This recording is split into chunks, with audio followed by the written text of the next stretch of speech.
un alto en esta tarde de miércoles para pensar la educación, pensar la escuela del futuro. Estamos con Mariano Narodowski, doctor en educación, docente investigador de la Universidad de Itela, ex ministro de Educación de la Ciudad de Buenos Aires. Muchísimas gracias, Mariano. No, gracias por la invitación. Mariano, vos has creado junto con otros especialistas en educación el proyecto PanSofía, que se está haciendo preguntas acerca del futuro de la educación y de la escuela. ¿Cuáles son los ejes de esas preguntas, los ejes principales?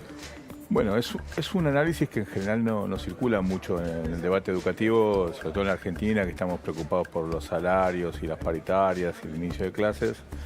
Básicamente nosotros observamos que la escuela es un fenómeno muy reciente en la historia de la humanidad.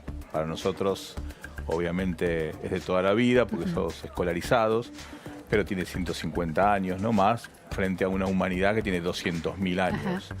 Y que por lo tanto, así como las escuelas existieron, pueden y de hecho tienen muchas chances de dejar de existir tal y como la conocemos.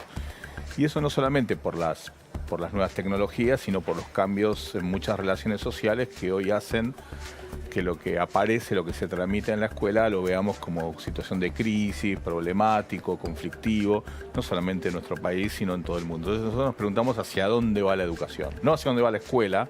La educación. Sí, porque la escuela creemos que ya está cumpliendo un ciclo, digo en los próximos 50 o 100 años, no para pasado mañana. Pero que ya están apareciendo, ya aparecieron de hecho formas educativas muy disruptivas que de a poco se pueden ir imponiendo a nivel global. En esta idea de que la escuela es un fenómeno históricamente datable y acotado, me parece que vos tenés otra idea que tiene que ver con eso, que es que la escuela es una tecnología. Sí. Entonces, me parece que eso sirve para pensar, bueno, las tecnologías se vuelven obsoletas. ¿En qué sentido la escuela es obsoleta y es una tecnología obsoleta? Bueno, en la humanidad, hasta la escuela, hasta el momento del surgimiento de la escuela, que fue en el siglo XIX, hubo otras tres grandes tecnologías educativas que todavía existen. Primero, la oralidad. Todavía seguimos educando a nuestros hijos en la oralidad, sobre todo en los primeros 3 años.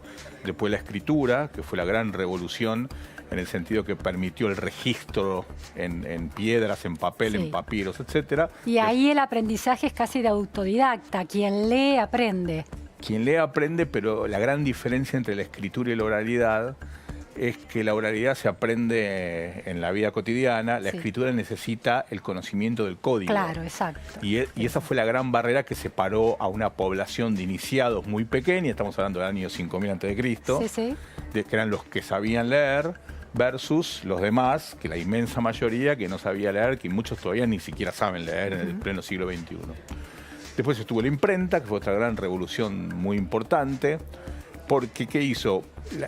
Digamos, reproduce mecánicamente cualquier escrito al infinito. O sea, si tenés suficiente papel y suficiente tinta, podés imprimir todo lo que quieras. Ahora, ¿cuál es el problema que resuelve la tecnología escolar? Que así como hay muchos libros que se pueden leer, no había tantos lectores que los supieran leer. Esto tuvo una influencia política en el siglo XVII, no le vamos a dar mucha vuelta a la cuestión, pero fue una tecnología fenomenal. Porque gracias a eso... Fabricar lectores, en definitiva. Para crear lectores, pero no solamente lectores de libros, sino lectores del mundo. Porque la creación de la escuela vino acompañado con el proyecto de PanSofía, que es lo que nosotros defendemos. La escuela apareció con la idea de que todo el conocimiento humano es para todos los seres humanos. Entonces no solamente era aprender a leer libros, sino aprender a leer la vida, aprender a leer el mundo y aprender a insertarse en el mundo. Nuestro planteo es el siguiente: si efectivamente la escuela está en una situación de crisis y probablemente pueda desaparecer tal como la conocemos, nosotros decimos la PanSofía no se negocia.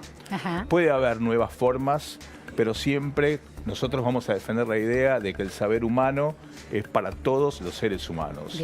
Entonces, el concepto de escuela como tecnología es muy importante porque a veces muchos gurúes de la educación dicen hay nuevas tecnologías, pero la escuela no las acepta. ¿Por qué no las acepta? Porque la escuela es una tecnología.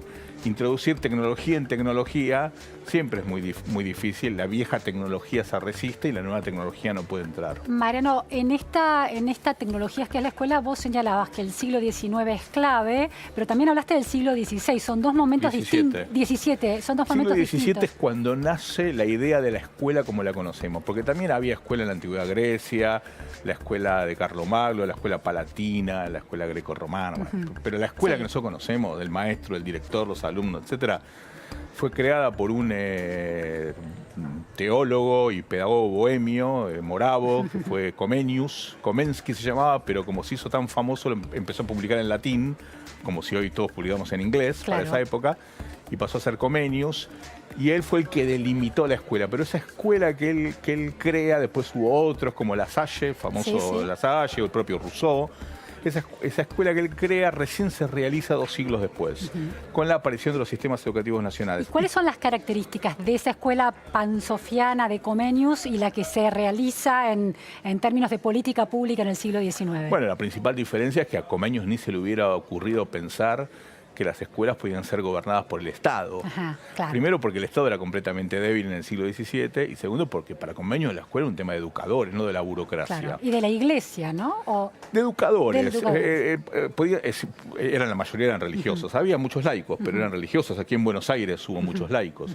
Pero sí, eran religiosos, ellos eran protestantes, particularmente Comenius era protestante, pero podía pasar lo mismo con los jesuitas o con los hermanos de las escuelas cristianas. Ahora, esa escuela del siglo XIX no solamente es un edificio. ¿Cuáles son los atributos? Claro, no es un edificio. Casi que es lo menos importante. ¿Qué es lo importante para que se define esa tecnología como escuela? Mira, nosotros vemos una escuela del altiplano andino, vemos una escuela de la Amazonia brasilera, vemos una escuela holandesa en Ámsterdam o en Canadá, los países más desarrollados, o una escuela en Siberia, y sabemos que es una escuela. ¿Y cómo la identificamos? Básicamente por 2 cuestiones. Primero, que existe la sala de aula, en donde hay un maestro, uno solo, que le enseña al mismo tiempo, al mismo grupo de alumnos, una sola lección, un solo contenido, al mismo tiempo, yo digo como los 3 mosqueteros, a todos como si fueran uno y a cada uno como si fueran todos. Esa, que se llama instrucción simultánea, que fue un invento de Comenius, eso hace que una escuela parezca una escuela y que la podamos ver. La otra es lo que se llama la simultaneidad sistémica. Es decir, las escuelas nunca están aisladas, siempre forman parte de sistemas de escuelas que a partir del siglo XIX son, digamos, reguladas por el Estado, son gobernadas por el Estado.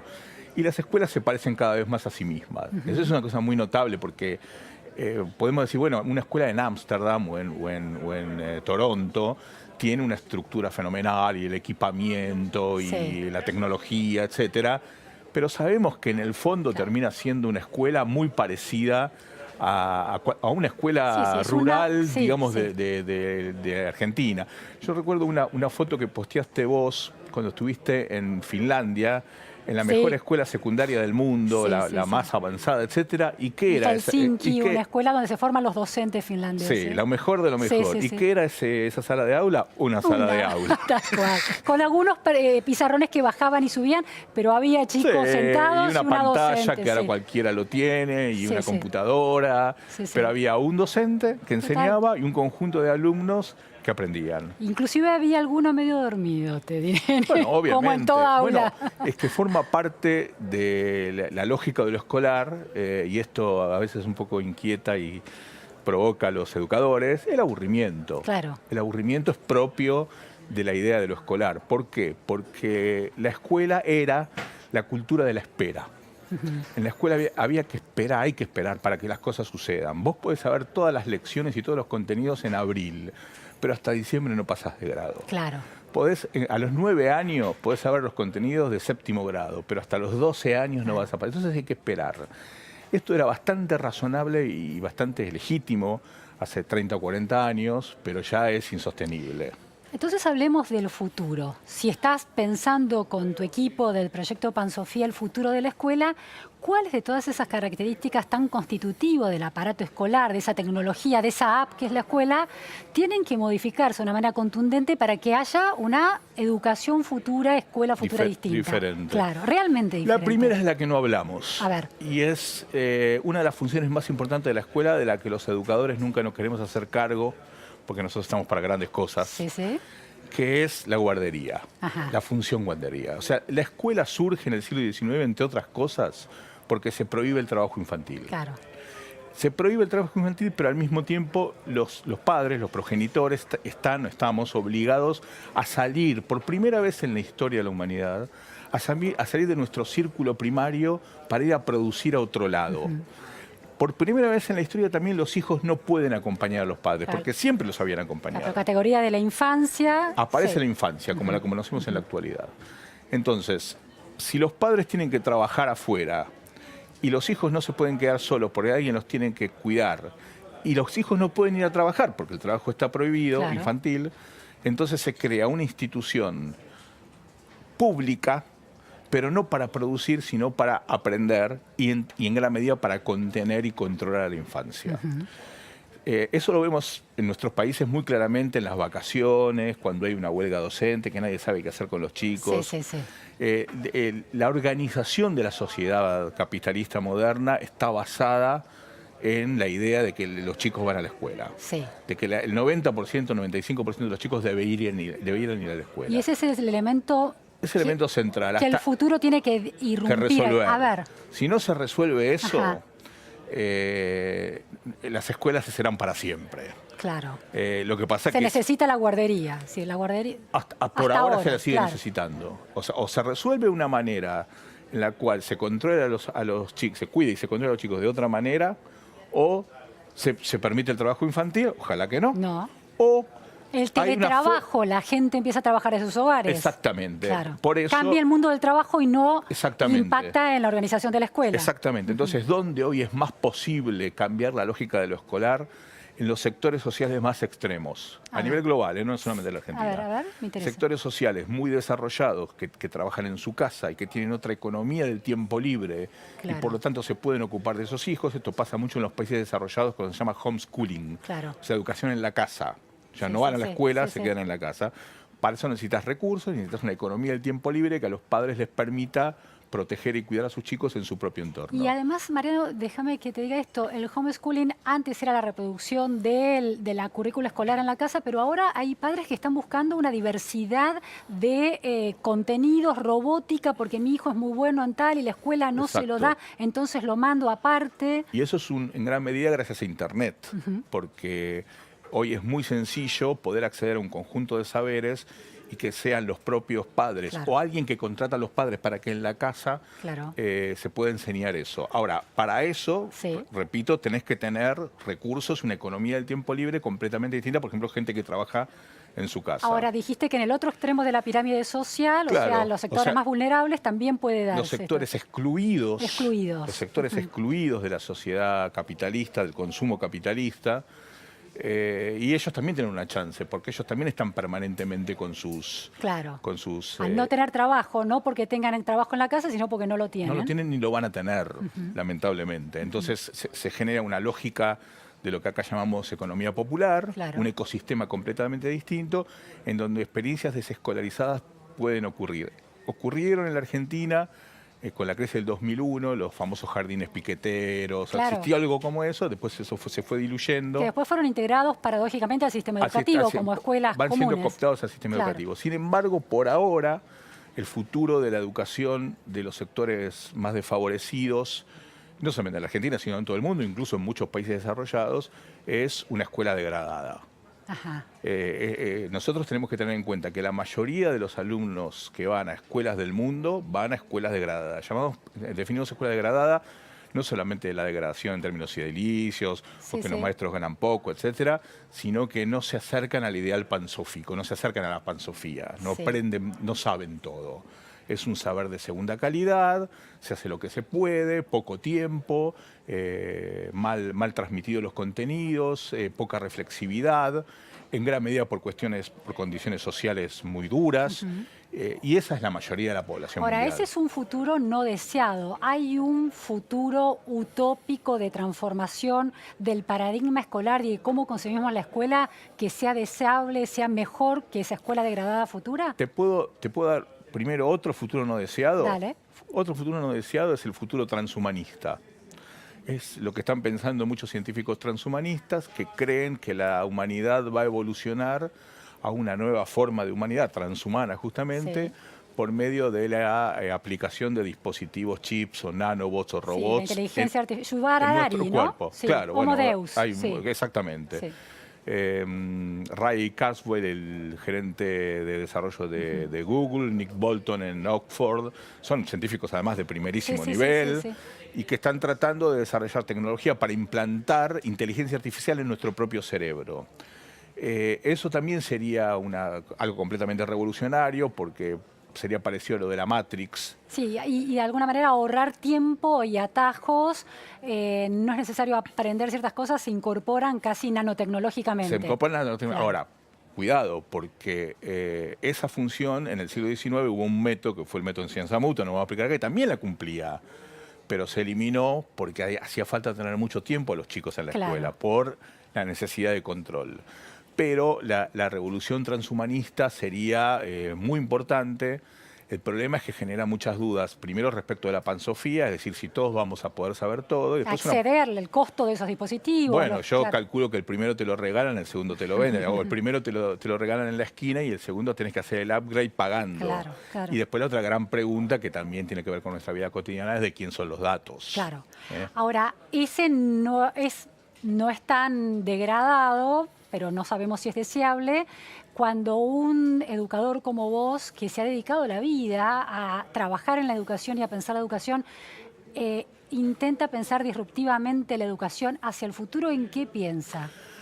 Nosotros pensamos en la pansofía por otros medios. A ver. Si es con la escuela, mejor. Pero hasta ahora no encontramos escenarios en donde la escuela salga de la degradación. Es decir, sacando algunos países muy desarrollados, países nórdicos, Canadá, Nueva Zelanda, Australia, en donde realmente el conjunto de las escuelas no es degradada, pero incluso en los Estados Unidos, en Europa, hay buena parte de la población con educación degradada. Entonces, la idea es cómo llegar a la pansofía por otros medios. Punto uno, no somos tecnofóbicos.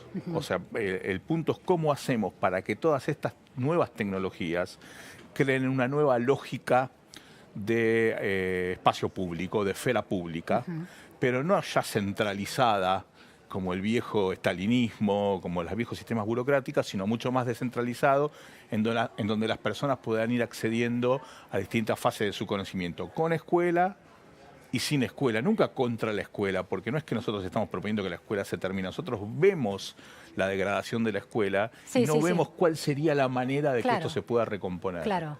Ahora, Mariano, vos decías, guardería es una función de la escuela que nadie quiere reconocer, pero es clave, también la construcción del conocimiento. Y hay una tercera función que sobrevuela tus respuestas, pero no la hemos explicitado, que es la construcción de ciudadanía y de cohesión social. Imaginemos que la escuela ya no es ese espacio necesario en el que los chicos se cruzan en el patio del colegio y se produce la distribución, la construcción de conocimiento de otra manera. ¿Es posible construir cohesión social si no existen escuelas? Mira, cada vez que los pansofianos planteamos estos temas con gente que no es de educación, esta pregunta nadie la plantea. Sobre todo si son jóvenes, millennials o gente vinculada a otras cosas que no es educativo. Ahora, en el mundo educativo esta es la primera. ¿Cómo se socializa la gente? Claro. Mira, por algo los chicos de 18 años no te plantean esto, porque lamentablemente o por suerte hoy la socialización es básicamente digital. Sí, es cierto. No solo digital, pero es básicamente digital. Entonces vamos a un modelo de socialización digital y de cohesión social basado en las interacciones digitales. Si eso es bueno o es malo es otro tema, lo podemos charlar.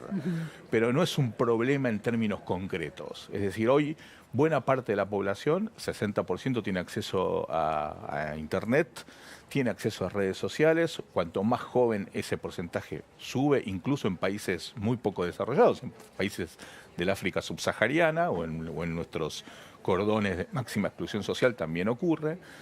Y por eso digo, no sabemos si por suerte o lamentablemente, pero las formas tradicionales de la socialización están, tradicionales digo cara a cara, institucionalizadas, están cambiando a formas digitales. Porque cuidado, antes de la escuela, ¿cómo se socializaba la gente?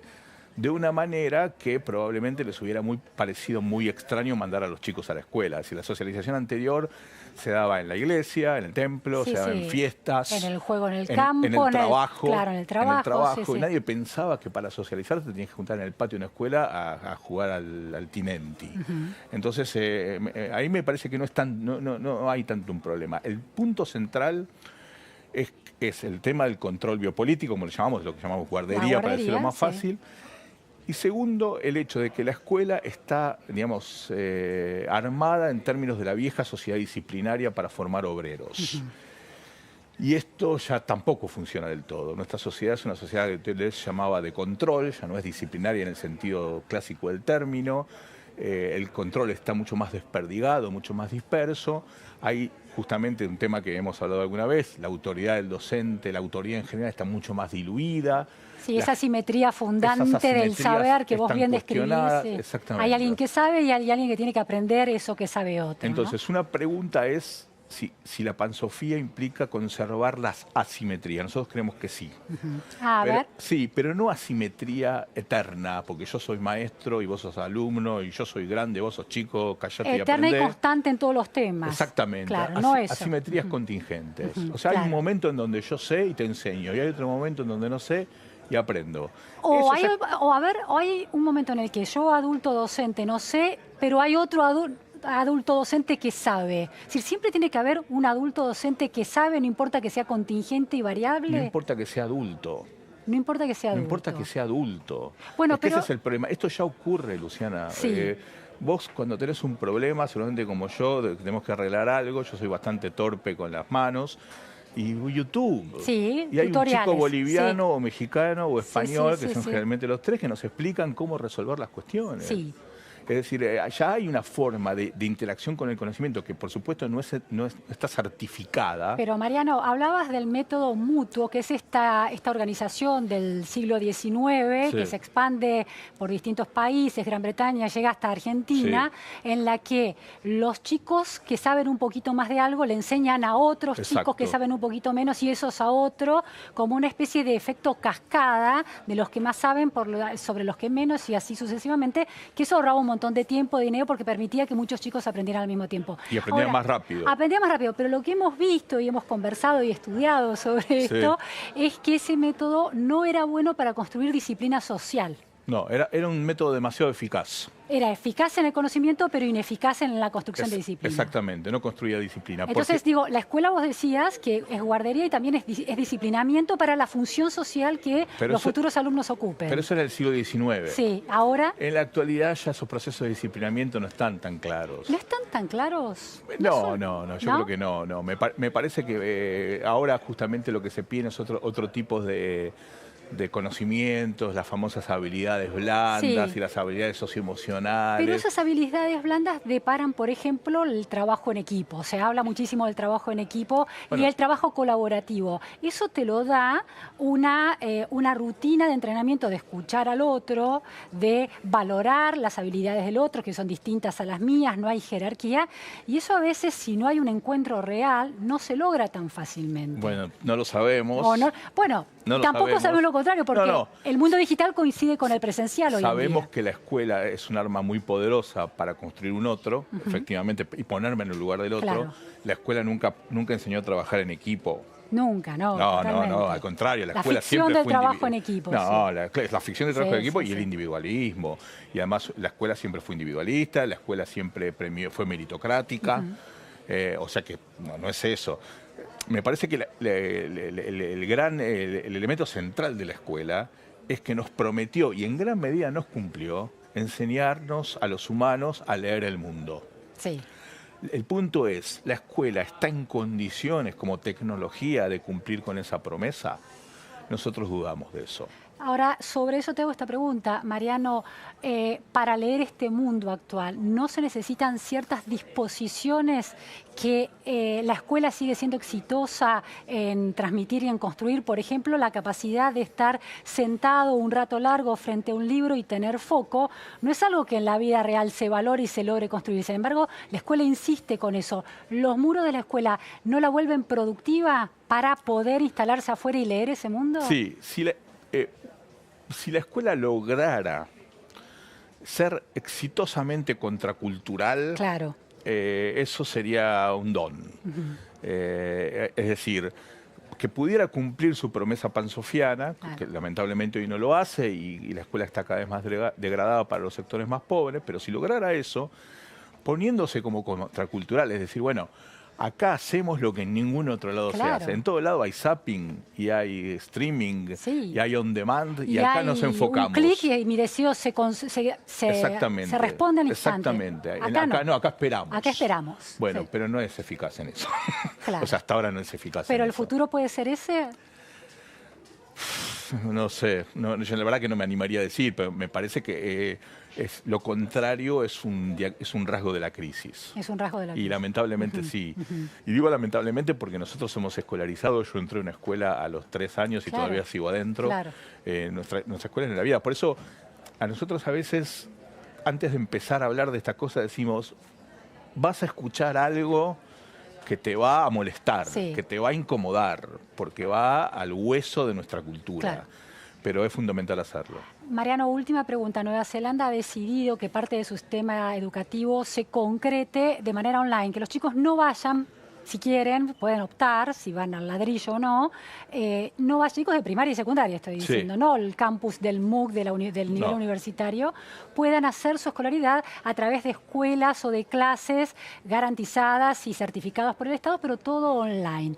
¿Eso es un modo de futuro o es una especie de imposibilidad de pensar un futuro, de romper el paradigma con el que pensamos la escuela? No, ese es un futuro posible. Nueva Zelanda todavía no aprobó el proyecto. Yo creo que más por temas políticos de la oposición al actual gobierno, pero en algún momento lo va a aprobar. En los Estados Unidos hay escuelas online, en Europa, en algunos países de Europa hay escuelas online. Lo interesante de Nueva Zelanda era que era un sistema educativo online financiado por el Estado. Papá podía elegir o escuela analógica o escuela digital. Sí, sí. Esa yo creo que es una posibilidad. Lo que pasa que de vuelta, para eso tenés que resolver la economía del tiempo libre, porque ahí no hay guardería posible. Pero para algunos puede que sí. Ahora, ¿dónde está el punto límite de la participación del Estado en todo esto? Primero, en el financiamiento. Todavía, por suerte, es el Estado el que financia. Segundo, en la certificación. Vos podés mirarte todos los videos de YouTube que quieras, pero no tenés el papelito que dice que sabes arreglar algo. Sí, sí. Y eso hasta ahora solo lo viene dando el Estado. ¿Por qué hasta ahora? Porque a nivel mundial se están generando muy de a poco mecanismos blockchains, como las criptomonedas, pero aplicadas a las certificaciones, en donde grandes corporaciones de la informática están invirtiendo fuertemente y están ejecutando formas blockchain de certificación, donde ya no hace falta que el Estado me diga qué es lo que estudié, sino que una cadena de certificaciones me va avalando cada cosa que yo fui estudiando. Esto es lo que se propone como uberización de la educación. Es decir, yo elijo para mis hijos la escuela que quiero, pero un mecanismo blockchain me va certificando. Ahora, eso es solo posible en una sociedad en la cual el control biopolítico de la población infantil esté resuelto y claramente todavía estamos no lo lejos está. de eso. Bueno, Mariano, muchísimas gracias. ¿Hay libros sobre estos temas este año? Esperemos terminar el libro sobre estos temas este año. Bueno, nos quedamos con muchas ganas de leer eso y de seguir conversando. Gracias, estuvo muy interesante realmente. Gracias. Nos vamos ahora con Julián de Andrea Comodoro Pi porque hay novedades. ¿Qué tal, Luciana? Sí, buenas tardes nuevamente.